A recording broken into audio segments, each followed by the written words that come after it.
Oke, video kali ini saya akan membahas motor sport fairing 250cc 1 silinder dari Kawasaki, yaitu Kawasaki Ninja 250 SL tahun 2017.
Pembahasan ini adalah pengalaman saya 2 minggu memakai motor ini.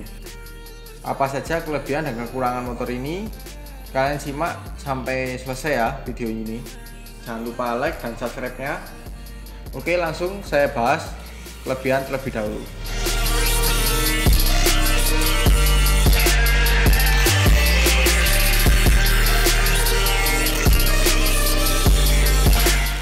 Desain Kawasaki Ninja 250 SL ini sangat sporty dan racing, sangat khas desainnya Kawasaki, yang menurut saya tidak membosankan, apalagi dengan nama ninjanya yang sudah melekat di masyarakat.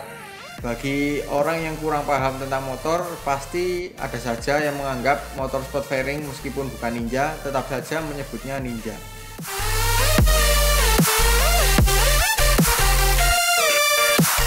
Dimensi motor ini secara ukuran sangat mirip dengan motor-motor sport fairing 150cc.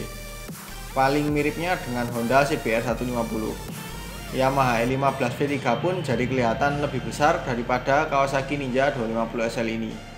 Cocok untuk kalian yang postur tubuhnya di bawah 170 cm seperti saya. Berat motornya pun hanya 151 kg. Untuk kelas 250cc ini sangat ringan sih, jadi cukup mudah mengendalikan motor ini.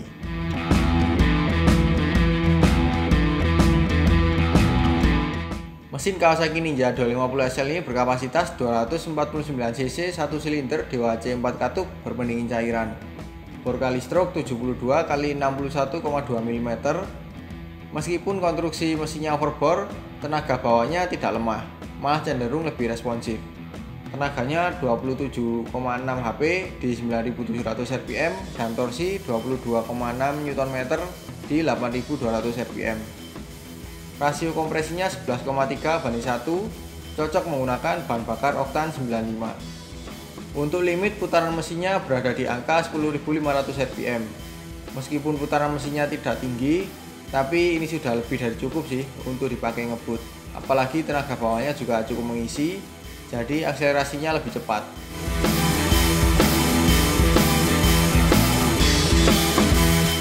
Speedometer Kawasaki Ninja 250 SL ini meskipun bentuk dan infonya cukup sederhana, namun masih oke. Karena yang saya suka yaitu info odometer dan jam itu terpisah. Jadi kita bisa memantau kedua info tersebut secara bersamaan. Dan yang unik yang mungkin hanya ada di motor ini atau di Kawasaki saja, yaitu kita bisa memilih satuan kecepatan. Bisa memilih satuan kilometer per jam atau mil per jam.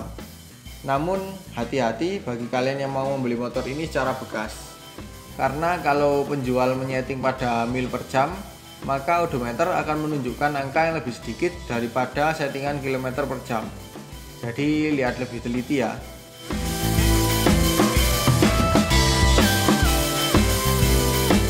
Konsumsi bahan bakar Kawasaki Ninja 250 SL ini tergolong irit untuk sebuah motor 250 cc. Tapi karena pada info speedometer tidak ada konsumsi bahan bakar rata-rata, maka saya akan menyimpulkan dari beberapa website. Hasilnya motor ini mampu menghasilkan konsumsi bahan bakar 32 km per liter. Ya, untuk motor 250 cc bisa mencapai di atas 30 km per liter, bisa dikatakan irit lah ya. Bisa jadi sih, karena faktor motor ini hanya satu silinder. Jadi angka tersebut pastinya tiap pengguna berbeda-beda ya. Tergantung cara berkendara kita dan kondisi jalan yang dilalui.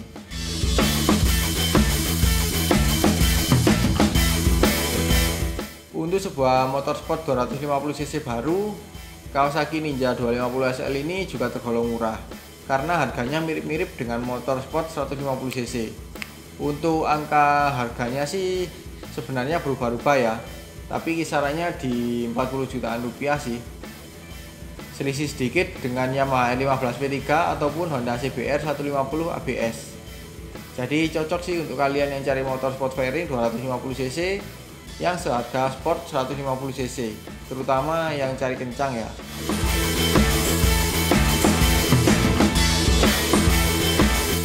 Oke, setelah bahas kelebihan, sekarang saya akan bahas kekurangan Kawasaki Ninja 250 SL ini.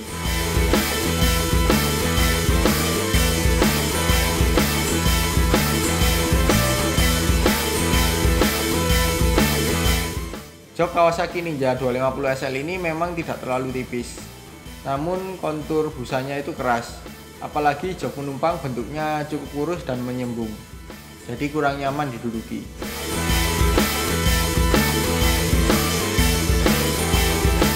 Posisi berkendara Kawasaki Ninja 250 SL ini menurut saya paling pegal kedua setelah Yamaha R15 V3 di kelas 250 cc dan 150 cc.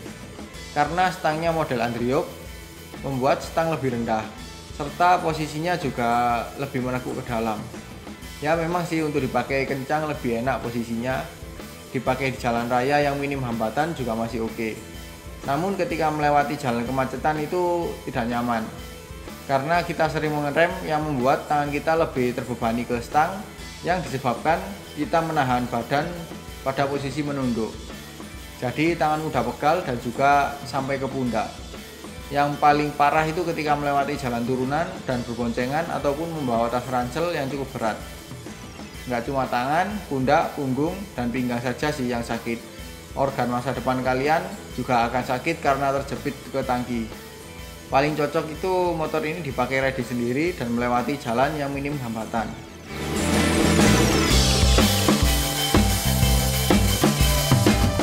Getaran mesin di Kawasaki Ninja 250 SL ini juga terasa hingga ke jok rider. Paling terasa di RPM tengah.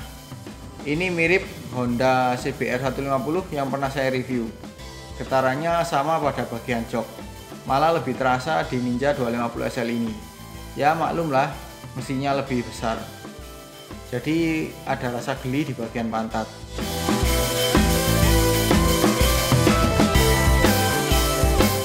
Untuk panas mesin sebenarnya tergantung suhu udara dan seberapa kencang hembusan angin ke radiator.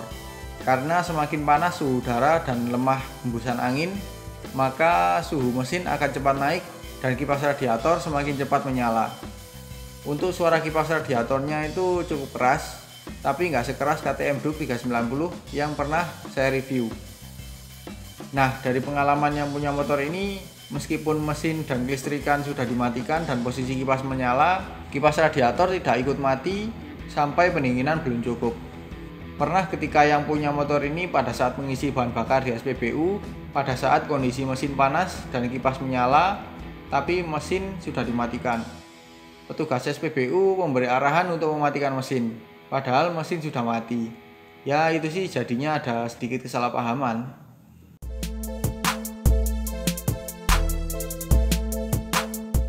Desain knalpot Kawasaki Ninja 250 SL ini menurut saya terlalu panjang ya.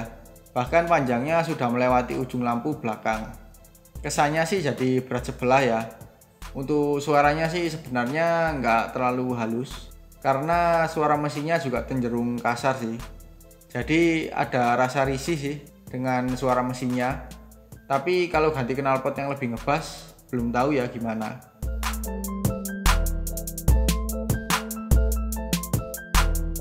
Kunci Kawasaki Ninja 250 SL ini seperti kebanyakan motorsport 250cc yang lain belum dilengkapi dengan pengaman magnet. Jadi harap hati-hati sih kalau parkir di tempat yang kurang kondusif.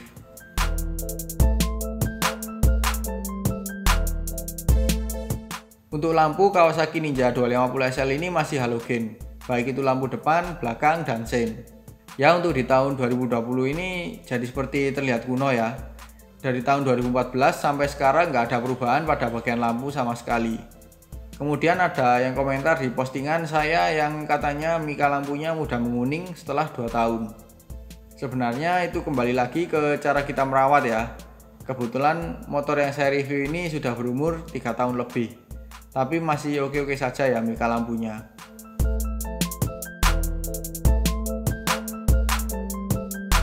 Harga jual motor ini juga bisa dikatakan turun drastis ya. Dari yang harga barunya 40 jutaan rupiah menjadi anjlok sekitar 20 jutaan saja. Ya memang sih resiko kita membeli kendaraan terutama motor sport pasti ada penurunan harga jual. Tapi bisa jadi kelebihan bagi kalian yang lebih memilih motor bekas, karena kebanyakan berpendapat ruginya nggak banyak. Namun ingat, rasanya beli motor baru sama motor bekas itu beda loh.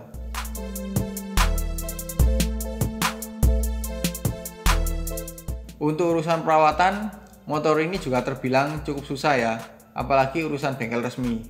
Tidak setiap kota ada bengkel resmi Kawasaki. Dan untuk biaya servisnya juga cenderung lebih mahal daripada merek-merek motor Jepang lainnya. Spare part juga cenderung lebih susah dicari. Oke, mungkin itu saja ya pembahasan saya mengenai kelebihan dan kekurangan Kawasaki Ninja 250 SL tahun 2017 ini. Oh ya, by the way, motor ini sudah hadir sejak 2014 dan sampai sekarang masih belum ganti model. Facelift pun belum ada. Hanya perubahan warna dan livery saja. Dan sampai sekarang video ini dibuat masih ada unit barunya di dealer Kawasaki. Kira-kira menurut kalian apakah sudah saatnya Kawasaki Ninja 250 SL ini ganti model? Atau hanya cukup sampai di sini saja? Kalau kalian ada pendapat berbeda atau mau menambahkan, silahkan komen di bawah ya. Kita saling berbagi pendapat di kolom komentar. Sekian dulu video kali ini. Kalau kalian suka dengan video ini jangan lupa di like. Kalau ada pertanyaan, kritik atau saran silahkan komen di bawah. Share juga ke sosial media kalian apabila video ini bermanfaat. Jangan lupa subscribe untuk mengikuti video-video terbaru dari saya. Nyalakan juga tombol loncengnya untuk mendapatkan notifikasi video terbaru dari saya. Follow juga Instagram saya di @mojo_038. Kalau kalian mau mengikuti vlog saya tentang model kit, kalian bisa subscribe channel kedua saya di channel Model Kit Indonesia. Terima kasih telah menonton dan sampai jumpa di video selanjutnya.